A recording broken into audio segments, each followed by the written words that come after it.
بسم الله الرحمن الرحيم. اللهم صل على محمد وعلى آل محمد كما صليت على إبراهيم وعلى آل إبراهيم إنك حميد مجيد. اللهم بارك على محمد وعلى آل محمد كما باركت على إبراهيم وعلى آل إبراهيم إنك حميد مجيد. محمد رسول الله والذين معه أشداء على الكفار رحماء بينهم. صدق الله العظيم. اللہ تبارک و تعالیٰ کا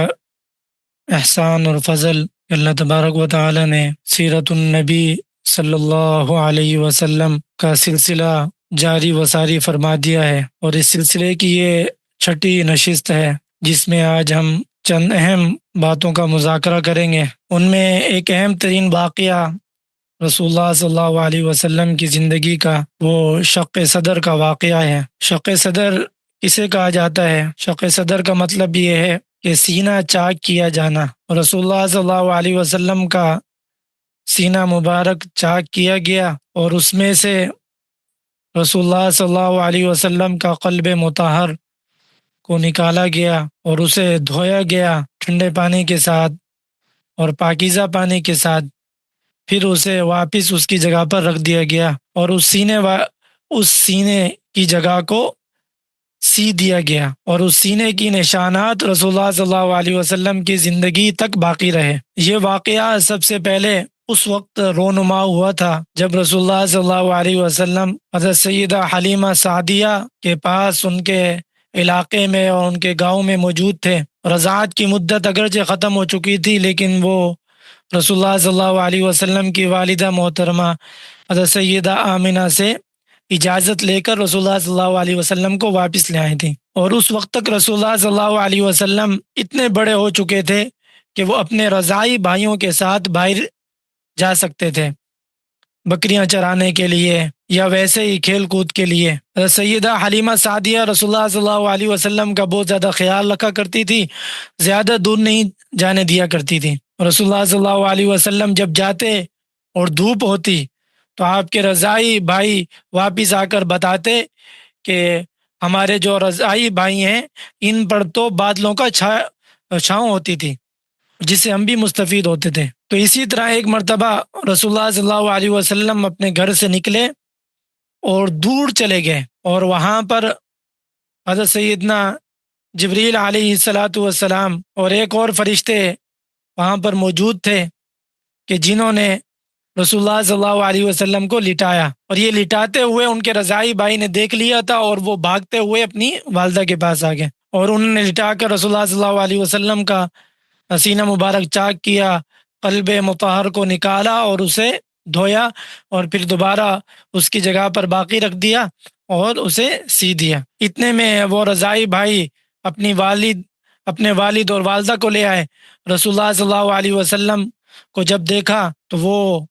فوراً لپکے اور رسول اللہ صلی اللہ علیہ وسلم کو اپنے سینے مبارک کے ساتھ لگایا اور ان سے پوچھا کہ کیا ہوا، تو انہوں نے بتایا کہ اس طرح کا واقعہ ہوا ہے، اس میں کوئی پریشانی والی بات نہیں ہے۔ رسول اللہ صلی اللہ علیہ وسلم مطمئن تھے۔ اور یہ شق صدر کا واقعہ نبی کریم صلی اللہ علیہ وسلم کی زندگی میں 4 مرتبہ ہوا ہے، اور یہ پہلی مرتبہ ہوا تھا۔ شق صدر کا ثبوت اور اس کا صدور اور ظہور یہ بالکل صحیح روایات سے ثابت ہے، اور بعض روایات تو بخاری مسلم کے اندر بھی موجود ہیں، اگرچہ جو پہلی مرتبہ والا واقعہ ہے یہ دیگر کتابوں کے اندر موجود ہے، بخاری مسلم میں نہیں ہے، لیکن بعد والے جو واقعات ہیں وہ دیگر مستند کتابوں میں بھی موجود ہیں۔ اور یہ والا واقعہ بھی کئی احادیث مبارکہ اور سیرہ طیبہ کی کتابوں میں موجود ہے، اور کئی لوگوں نے اس واقعے کو ایک انہونی واقعہ سمجھ کر، ناممکن واقعہ سمجھ کر رسول اللہ صلی اللہ علیہ وسلم کی زندگی سے نکال دیا ہے، اور وہ کہتے ہیں کہ اس طرح کا کوئی واقعہ رسول اللہ صلی اللہ علیہ وسلم کے ساتھ نہیں ہوا۔ اور بعض لوگ جو روایات کا انکار نہیں کر سکتے تو انہوں نے تعویل کر لی کہ شق صدر سے مراد شرع صدر ہے، کہ رسول اللہ صلی اللہ علیہ وسلم کا جو دل مبارک تھا وہ ہدایت پر شرع صدر ہو گیا تھا۔ یقیناً شرع صدر بھی ہوا، لیکن وہ شرع صدر صرف رسول اللہ صلی اللہ علیہ وسلم کے ساتھ خاص نہیں ہے، تو وہ تو ہر انسان کے ساتھ ہو سکتا ہے۔ روایات کے اندر جو صراحتاً شق صدر کا تذکرہ ہے اس کا تو انکار نہیں کیا جا سکتا کسی بھی طور پر۔ اور یہ شق صدر اس لیے ہوا، علماء نے ہر واقعے کے پیچھے کوئی نہ کوئی حکمت بیان کی ہے، اور پہلی مرتبہ شق صدر اس لیے ہوا کہ تاکہ ہر انسان کے اندر فطرتی اعتبار سے گناہوں کی طرف میلان کا جذبہ ہوتا ہے، یہ اللہ تبارک و تعالی نے ہر انسان کے اندر گھٹی میں رکھا ہوا ہے۔ تو رسول اللہ صلی اللہ علیہ وسلم کا شق صدر کیا گیا اور قلب مطہر کو پاک کیا گیا تاکہ وہ جو مادہ ہے گناہوں کی طرف میلان کا، وہ رسول اللہ صلی اللہ علیہ وسلم کا دھل جائے، ختم ہو جائے۔ اور رسول اللہ صلی اللہ علیہ وسلم پر چونکہ اتنی بڑی ذمہ داری آنی تھی، نبوت کی ذمہ داری، وحی کی ذمہ داری، وحی کا بوجھ اس قدر سخت اور بھاری ہوتا تھا کہ اگر ہم میں سے کسی انسان پر وحی کا مختصر سا حصہ اتر جائے تو وہ ریزہ ریزہ ہو جائے، لیکن رسول اللہ صلی اللہ علیہ وسلم کے قلب مطہر نے اس بوجھ کو مکمل طور پر برداشت کیا۔ اس کے لیے ضروری تھا کہ روحانی طور پر رسول اللہ صلی اللہ علیہ وسلم کے قلب مطہر میں اتنی قوت پیدا کر دی جائے کہ وہ وہی جو جب قرآن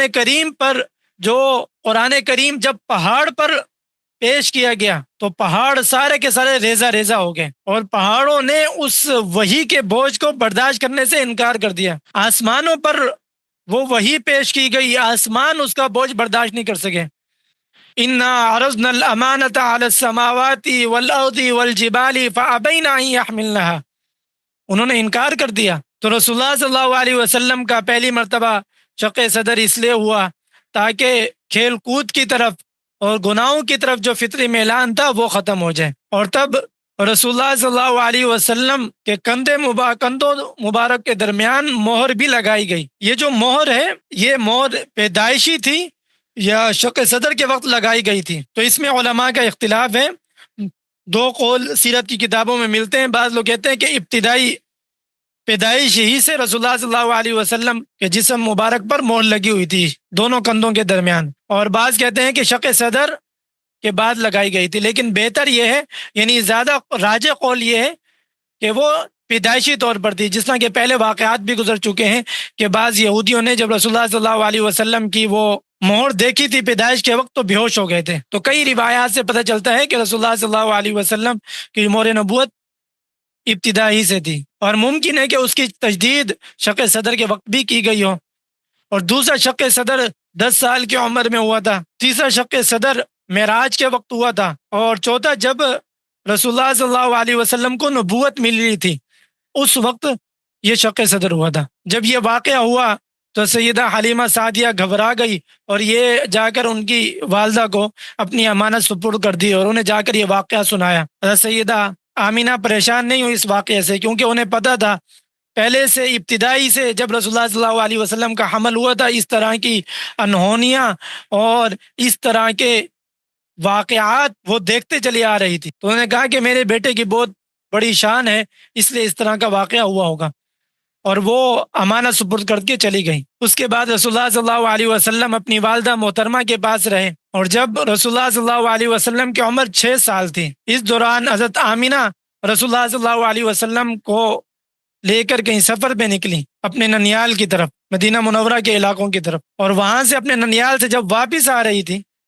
تب مقام ابوا میں حضرت سیدہ آمینہ کا انتقال ہو گیا۔ آپ کے ساتھ ام ایمن جو جناب عبداللہ کی باندھی تھی، اور وہ رسول اللہ صلی اللہ علیہ وسلم کو وراثت میں ملی تھی، تو وہ رسول اللہ صلی اللہ علیہ وسلم کو ساتھ لے آئیں اور آ کر جناب عبد المطلب کو دے دیا۔ تو گویا 6 سال کی عمر میں رسول اللہ صلی اللہ علیہ وسلم والدہ محترمہ کی شفقت سے بھی الگ ہو گئے، عبد المطلب کی کفالت میں آ گئے۔ جناب عبد المطلب پہلے بہت زیادہ اپنے پوتے سے محبت کرتے تھے، اب ان کی محبت پہلے سے زیادہ بڑھ گئی۔ آپ کی ایک مخصوص نشست تھی جس پر صرف جناب عبد المطلب بیٹھا کرتے تھے، اور کسی کو ہمت نہیں ہوتی تھی کہ وہاں جا کر بیٹھیں احترام کی وجہ سے، لیکن رسول اللہ صلی اللہ علیہ وسلم جا کر وہاں پر بیٹھ جایا کرتے تھے، اور رسول اللہ صلی اللہ علیہ وسلم کے چچا اور قریشی لوگ رسول اللہ صلی اللہ علیہ وسلم کو منع کرنے لگتے تو جناب عبد المطلب روک دیا کرتے تھے کہ نہیں، میرے اس بیٹے کو یعنی پوتے کو مت روکو، اس کی بڑی شان ہے، یہ بڑے مقام والا ہے۔ جب آپ کی عمر مبارک 7 سال کی تھی اس وقت رسول اللہ صلی اللہ علیہ وسلم آنکھوں کی ایک بیماری میں مبتلا ہو گئے، اشوب و چشم جسے کہا جاتا ہے، یعنی آنکھوں سے بہت زیادہ پانی بہتا ہے اس کے اندر. بہت زیادہ علاج کیا جناب عبد المطلب نے، کئی حکیموں کے پاس گئے اور کئی لوگوں کے پاس گئے، لیکن مکہ مکرمہ کا کوئی حکیم بھی، کوئی طبیب بھی کامیاب نہ ہو سکا. تو پھر کسی نے بتایا کہ مکہ مکرمہ سے باہر ایک راہب رہتا ہے اور وہ طبیب ہے، اس کا اپنا صومعہ بھی ہے، معبد خانہ بھی ہے، وہاں پر چلے جائیں، وہ ان کا علاج کر دے گا. چنانچہ جناب عبد المطلب رسول اللہ صلی اللہ علیہ وسلم کو لے کر وہاں گئے، اور دوپہر کا وقت تھا، جا کر کھٹکھٹایا دروازہ اور وہ نہ آیا، باہر نہ نکلا. اور تھوڑی دیر کے بعد وہ بھاگتا بھاگتا ہامتا ہوا آ گیا، اور دیکھتے ہی رسول اللہ صلی اللہ علیہ وسلم کو فرمایا کہ یہ تو اس امت کے نبی ہیں اور مجھے مجبور کیا گیا ہے کہ میں اپنے گھر سے باہر نکلوں. میں نکلنے کا ارادہ نہیں تھا میرا، لیکن یہ جو معبد خانہ ہے یہ اس قدر ہلنے لگا، مجھے لگا کہ اگر میں نہ نکلا تو یہ مجھ پر گر جائے گا. چنانچہ وہ نکلا اور اس نے جناب المطلب سے بھی کہا کہ ان کی حفاظت کریں، اور جو ضروری علاج کی چیزیں تھیں وہ رسول اللہ صلی اللہ علیہ وسلم کو دی، اور واپس آ گیا، اور رسول اللہ صلی اللہ علیہ وسلم کی آنکھیں بالکل ٹھیک ہو گئیں. آپ صلی اللہ علیہ وسلم ابھی 8 سال کے تھے کہ جناب عبد المطلب کا بھی انتقال ہو گیا، اور جناب عبد المطلب نے وصیت کی تھی جناب ابو طالب کو کہ آپ نے اپنے اس بھتیجے کی حفاظت اور اس کی کفالت کرنی ہے. اس کی وجہ یہ تھی کہ رسول اللہ صلی اللہ علیہ وسلم کے والد عبداللہ اور رسول اللہ صلی اللہ علیہ وسلم کے چچا ابو طالب، یہ دونوں ایک ہی ماں کے پیٹ سے تھے، یعنی یہ دونوں سگے بھائی تھے. باقی جتنے بھی چچا تھے وہ سگے چچا نہیں تھے، یعنی جناب عبد المطلب کی کئی شادیاں تھیں، وہ ان کی دوسری بیویوں سے تھے، لیکن ابو طالب اور عبداللہ یہ ایک ہی والدہ کے بطن سے تھے، اس لیے ان کے سگے بھتیجے ہوئے. تو خصوصیت کے ساتھ جناب عبد المطلب نے ابو طالب کو یہ امانت سپرد کی کہ آپ نے ان کا خیال رکھنا ہے، اور انہوں نے بہت زیادہ حق ادا کیا رسول اللہ صلی اللہ علیہ وسلم کے خیال رکھنے میں اور رسول اللہ صلی اللہ علیہ وسلم کی حفاظت میں، رسول اللہ صلی اللہ علیہ وسلم کی مدد نصرت میں. روایات میں آتا ہے کہ اس وقت تک گھر میں کوئی کھانا نہیں کھا سکتا تھا جب تک رسول اللہ صلی اللہ علیہ وسلم شریک نہ ہوتے تھے. کھانا کھانے لگتے تو ابو طالب روک دیا کرتے تھے، جب تک میرا بیٹا محمد نہیں آئے گا اس وقت تک کوئی کھانا نہیں کھائے گا. اور آپ کے کزن ابو طالب کے جو بیٹے ہیں وہ یہ کہتے ہیں کہ اگر ہم کھانا پہلے کھا لیتے اور محمد اس میں نہ ہوتے کسی بھی کھانے میں تو ہمارا پیٹ نہ بھرتا تھا. اگر رسول اللہ صلی اللہ علیہ وسلم ہمارے ساتھ کھانا کھاتے تھے، وہ کھانا کم بھی ہوتا اس کے باوجود ہم سب کے پیٹ بھر جاتے تھے. تو اس لیے رسول اللہ صلی اللہ علیہ وسلم کو اپنے چچا کے ساتھ بہت زیادہ محبت تھی، اور چچا ابو طالب کو رسول اللہ صلی اللہ علیہ وسلم سے بہت زیادہ محبت تھی. رسول اللہ صلی اللہ علیہ وسلم ابھی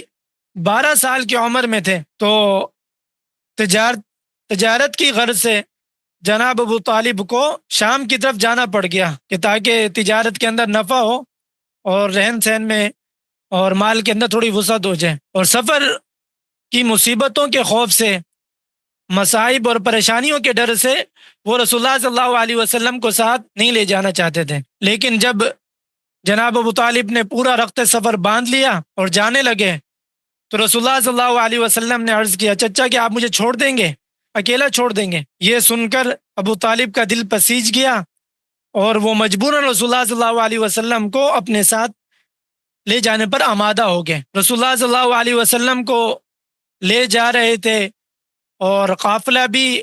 آپ کے ساتھ تھا. بصرہ کے علاقے پہنچے تھے، جس جگہ عام طور پر قافلے والے راؤ ڈالا کرتے تھے، آرام کیا کرتے تھے. وہاں پر جیسے ہی رکے تو وہاں پر ایک راہب رہتا تھا جس کا نام تھا جرجیس، اور وہ بحیرہ راہب کے نام سے مشہور تھا. اور وہ اتنا زاہد تھا، اتنا لوگوں سے یکسو رہنے والا تھا کہ کوئی بھی قافلہ آتا تھا وہ کبھی بھی اپنے معبد خانے سے باہر نہیں نکلا تھا. لیکن جب اس مرتبہ یہ قافلہ وہاں پر گیا تو وہ فوراً اپنے معبد خانے سے باہر نکلا اور لوگوں کو تلاش کرنے لگا، لوگوں سے ملنے جلنے لگا. اور دیکھتا دیکھتا اس کی نظر رسول اللہ صلی اللہ علیہ وسلم پر پڑی تو اس نے کہا کہ ھذا سید العالمین، یہ عالمین کے سردار ہیں اور اللہ تبارک و تعالی انہیں نبی بنا کر مبعوث کریں گے، یہ اس امت کے نبی ہیں. تو لوگوں نے کہا کہ آپ کو کیسے پتہ چلا؟ کہا کہ جب آپ لوگ آ رہے تھے تو یہاں پر کوئی درخت اور کوئی پتھر ایسا نہیں تھا کہ جس نے ان کے سامنے سجدہ نہ کیا ہو۔ تمام درختوں نے اور پتھروں نے ان کے سامنے سجدہ کیا ہے، اور یہ درخت اور پتھر صرف نبی کے سامنے سجدہ کرتے ہیں، اس کے علاوہ کسی کے سامنے سجدہ نہیں کرتے۔ اور اس نے ایک دعوت رکھی پورے قافلے والوں کی، اور اعلان کر دیا کہ آپ میں سے کوئی شخص بھی اس دعوت سے نہ رہے، سارے کے سارے دعوت میں شریک ہوں گے۔ رسول اللہ صلی اللہ علیہ وسلم نوجوان تھے، سب لوگ دعوت میں گئے، رسول اللہ صلی اللہ علیہ وسلم اونٹ لے کر انہیں چرانے چلے گئے۔ تو جب بحیرہ راہب نے دیکھا کہ تمام لوگ ہیں، ایک شخص نہیں ہے جس کے لیے تو دعوت رکھی ہے، تو انہوں نے کہا کہ ایک شخص آپ کے اندر نہیں ہے، تو لوگوں نے کہا کہ نہیں، ہم تو پورے ہیں۔ پھر غور و فکر کیا گیا کہ محمد نہیں ہے صلی اللہ علیہ وسلم، تو جا کر رسول اللہ صلی اللہ علیہ وسلم کو بلایا گیا۔ رسول اللہ صلی اللہ علیہ وسلم جب تشریف لا رہے تھے تو فرشتے رسول اللہ صلی اللہ علیہ وسلم پر سایہ کیے ہوئے تھے، اور یہ چیز بحیرہ راہب نے دیکھ لی، اور اس نے ساتھ بیٹھنے والے جتنے بھی قریشی لوگ تھے پورے قافلے والوں کو دکھایا، دیکھو اس بچے کے سر پر فرشتوں نے سایہ کیا ہوا ہے۔ اور پھر کھانا لگا، کھانا کھلایا، اس کے بعد پوچھا کہ اس بچے کا متولی کون ہے، کس بچے کے ساتھ، کس شخص کے ساتھ یہ بچہ آیا ہوا ہے؟ تو بتایا گیا کہ جناب ابو طالب کے ساتھ آیا ہوا، تو ان کے پاس گئے اور انہیں اصرار کے ساتھ کہا کہ اس بچے کو شام نہ لے جاؤ، روم نہ لے جاؤ، کیونکہ آپ انہیں لے کر گئے تو وہ لوگ تو پہلے سے انتظار میں ہیں، اس آدمی کے، اس بچے کے در پر ہوں گے، وہ خوف ہے کہ کہیں انہیں قتل نہ کر دے، انہیں تکلیف نہ پہنچائے۔ تو جناب ابو طالب کو یہ بات سمجھ میں آ گئی، انہیں بھی خطرہ محسوس ہونے لگا، تو انہوں نے واپس کر دیا۔ اس دوران جب یہ قافلہ جانے لگا تھا تو روم کی طرف سے چند لوگ آئے تھے، 7 لوگوں کا ایک لشکر تھا، اور وہ کسی شخص کی تلاش میں تھے، تو ان کا واسطہ بحیرہ راہب سے ہوا۔ تو بحیرہ راہب نے کہا کہ آپ کس مقصد کے لیے یہاں پر کسی کو تلاش کر رہے ہیں؟ کہا کہ امت کے نبی پیدا ہو چکے ہیں اور اس مہینے انہوں نے سفر کے لیے نکلنا ہے، ہم انہیں تلاش کر رہے ہیں، اور ان کا ارادہ یہ تھا کہ رسول اللہ صلی اللہ علیہ وسلم کو شہید کر دیں۔ تو بحیرہ راہب نے انہیں سمجھایا، کہا کہ یہ بات بتاؤ کہ جس چیز کا ارادہ اللہ تبارک و تعالیٰ کر چکے ہیں، وہ چیز کیا تم اسے روک سکتے ہو؟ اس چیز کو تم اس کے لیے رکاوٹ بن سکتے ہو؟ اس چیز کو ختم کر سکتے ہو؟ تو انہوں نے کہا نہیں، یہ تو نہیں کر سکتے، جو اللہ تبارک و تعالیٰ نے فیصلہ کر لیا وہ تو ہو کر رہے گا۔ کہا کہ پھر اپنے ارادے سے باز آ جاؤ، اللہ تبارک و تعالیٰ نے انہیں نبی بنا کر رہیں گے، اپنے آپ کو اس غلط مقصد میں ہلکان مت کرو۔ چنانچہ ان لوگوں کو یہ بات سمجھ میں آ گئی تو وہ اب واپس نہیں گئے، انہی بحیرہ راہب کے پاس رہ گئے۔ لیکن یہ جو بحیرہ راہب تھے یہ رسول اللہ صلی اللہ علیہ وسلم کی بعثت تک حیات نہ رہ سکے، پہلے ہی ان کا انتقال ہو گیا تھا۔ چنانچہ ان کی باتوں کی وجہ سے بحیرہ راہب کی ایک حکمت عملی کے تحت رسول اللہ صلی اللہ علیہ وسلم کو واپس بھیج دیا گیا، اور دوسری بات یہ ہوئی کہ وہ جو قافلہ آ رہا تھا رسول اللہ صلی اللہ علیہ وسلم کو قتل کرنے کے لیے، اپنی پرانی کتابوں کے اندر غور و فکر کر کے تو انہیں بھی انہوں نے روک دیا۔ رسول اللہ صلی اللہ علیہ وسلم کی جو جوانی والی زندگی ہے، سیرت کی کتابوں میں اس کے بعض خاکے ہمیں ملتے ہیں کہ اللہ تبارک و تعالی نے رسول اللہ صلی اللہ علیہ وسلم کی کس قدر حفاظت فرمائی۔ رسول اللہ صلی اللہ علیہ وسلم کا سطر وہ ہمیشہ محفوظ رہا ہے، کسی کے سامنے رسول اللہ صلی اللہ علیہ وسلم کا سطر بڑھانا نہیں ہوا۔ ایک مرتبہ جوانی میں ایک جگہ سے دوسری جگہ سامان منتقل کیا جا رہا تھا، اینٹیں منتقل کی جا رہی تھی، تو وہ سارے نوجوان اور بچے اس میں شریک تھے، رسول اللہ صلی اللہ علیہ وسلم بھی شریک تھے۔ تو اس وقت لباس کیونکہ کم ہوا کرتا تھا، ایک دھوتی ہوتی تھی، تو لوگوں نے یہ معمول بنا لیا کہ وہ دھوتی اوپر کر کے کندھے پر رکھ دیتے تاکہ جو اینٹوں کا یا لکڑی وغیرہ کا جو بوجھ ہے وہ زیادہ نہ پڑے، اور اس سے ان کا سطر کھل جایا کرتا تھا۔ لیکن رسول اللہ صلی اللہ علیہ وسلم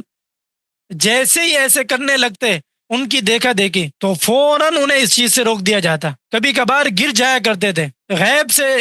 کوئی اس طرح کی نشانی یا غیب سے انہیں کوئی دھکا یا غیب سے بے ہوشی طاری ہو جاتی تھی کہ رسول اللہ صلی اللہ علیہ وسلم وہ کام نہ کر سکتے تھے۔ اسی طرح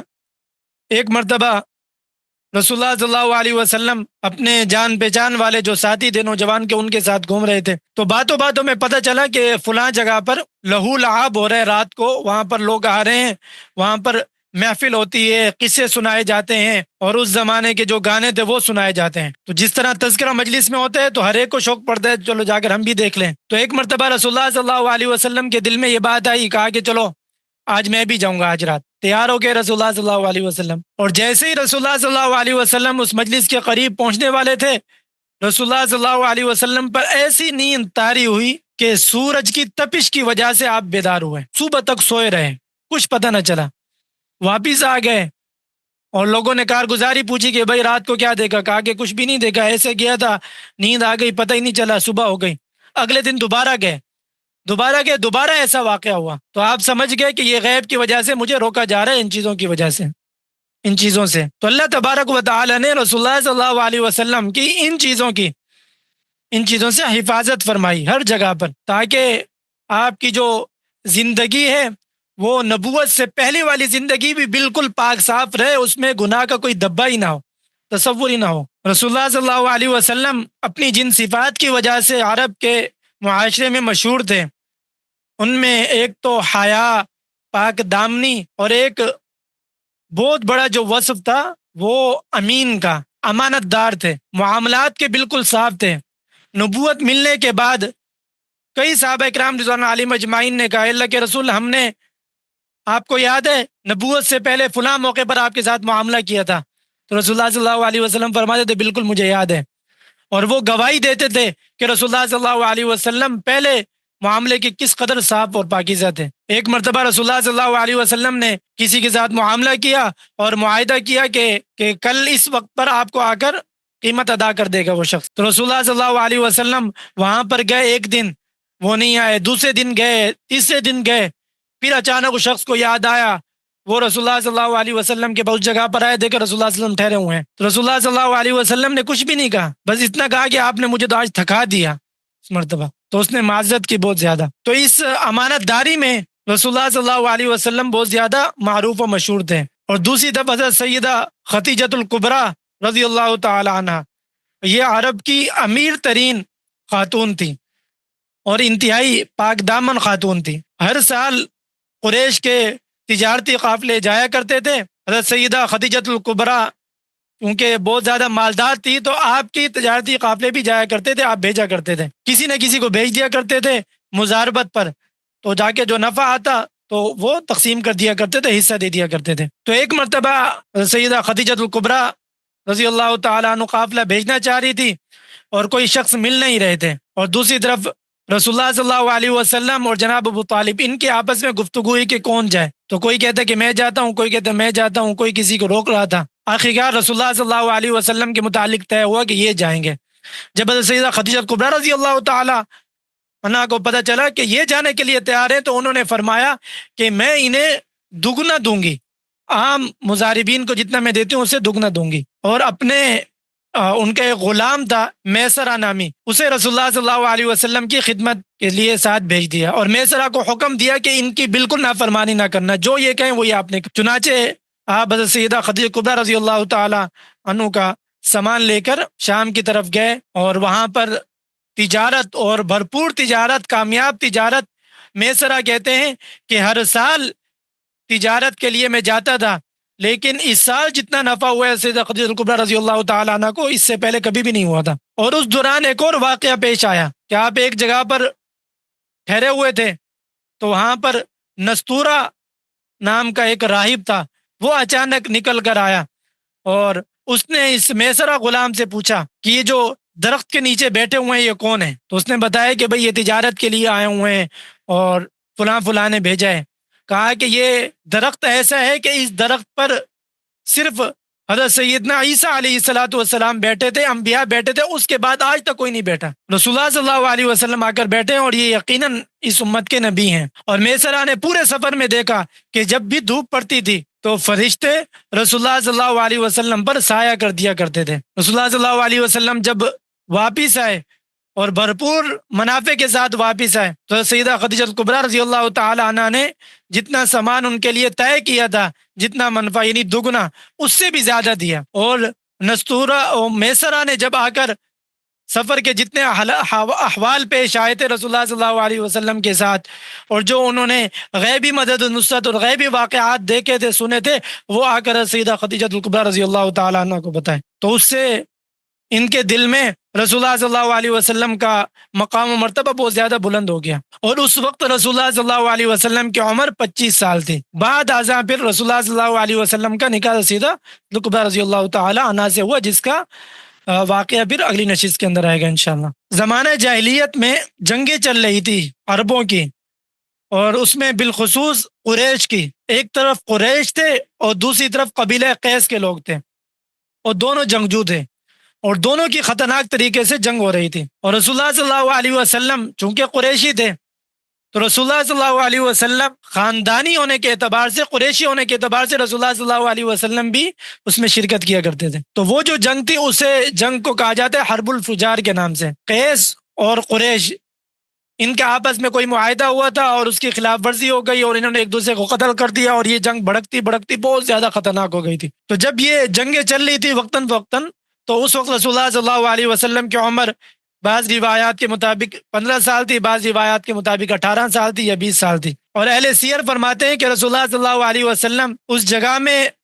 جاتے تو تھے، جنگ والی جگہ پر، لیکن باقاعدہ طور پر جنگ میں حصہ نہیں لیتے تھے۔ اور ایک روایت کے اندر ہے کہ حصہ بھی لیا رسول اللہ صلی اللہ علیہ وسلم نے، اور ایک روایت میں ہے کہ رسول اللہ صلی اللہ علیہ وسلم تیر دے دیا کرتے تھے، لیکن بعد میں کچھ عرصے کے بعد یہ جنگ ختم ہو گئی اور قریش اور قیس کا آپس میں معاہدہ ہو گیا۔ اور اسی طرح ایک معاہدہ ہوا تھا یہ مکہ مکرمہ کے جتنے قبائل تھے ان کے درمیان آپس میں، اور معاہدہ یہ ہوا تھا اس کے اندر کہ آج کے بعد ہم ہر مظلوم کی مدد کریں گے، ہر مظلوم کا دفاع کریں گے، اور ظالم کو ظلم سے روکیں گے، چاہے جو مظلوم ہو وہ ہمارے قبیلے کا ہو یا غیر قبیلے کا ہو، چاہے اپنا ہو یا پرایا ہو، ظالم کے ہاتھ کو روکیں گے اور مظلوم کی مدد و نصرت کریں گے، اور اس میں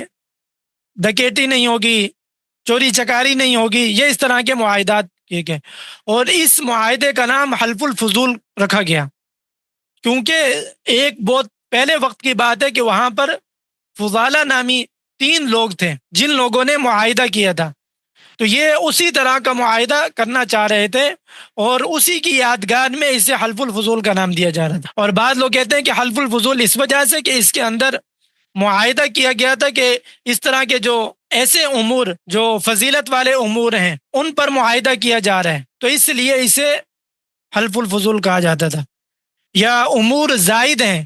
عام طور پر اس طرح کے معاہدے نہیں کیے جاتے، زائد امور ہیں، اس لیے اسے حلف الفضول کہا جانے لگا۔ اور یہ عبداللہ بن جدعان کے گھر کے اندر یہ سارے جمع ہوئے تھے جنہوں نے معاہدہ کیا تھا، اور اس میں رسول اللہ صلی اللہ علیہ وسلم بھی بڑے اہتمام کے ساتھ شریک ہوئے تھے۔ اور رسول اللہ صلی اللہ علیہ وسلم نے نبوت ملنے کے بعد فرمایا کہ اگر اس نشست میں، اس معاہدے والی مجلس میں شریک ہونے کے بدلے مجھے سرخ اونٹ بھی مل جاتے تو وہ بھی میں قبول نہ کرتا، اور اگر آج بھی مجھے اس طرح کے معاہدات کے لیے بلایا جائے کہ جس میں مظلوم کی داد رسی ہو، ظالم کی روک تھام ہو،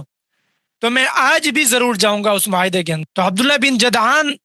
یہ انہیں اگرچہ اسلام کی توفیق نہیں ملی تھی، لیکن یہ بہت زیادہ سخی، مالدار اور سیادت کی صلاحیت کے مالک تھے، اور انہوں نے اس وقت ثالثی کا رول،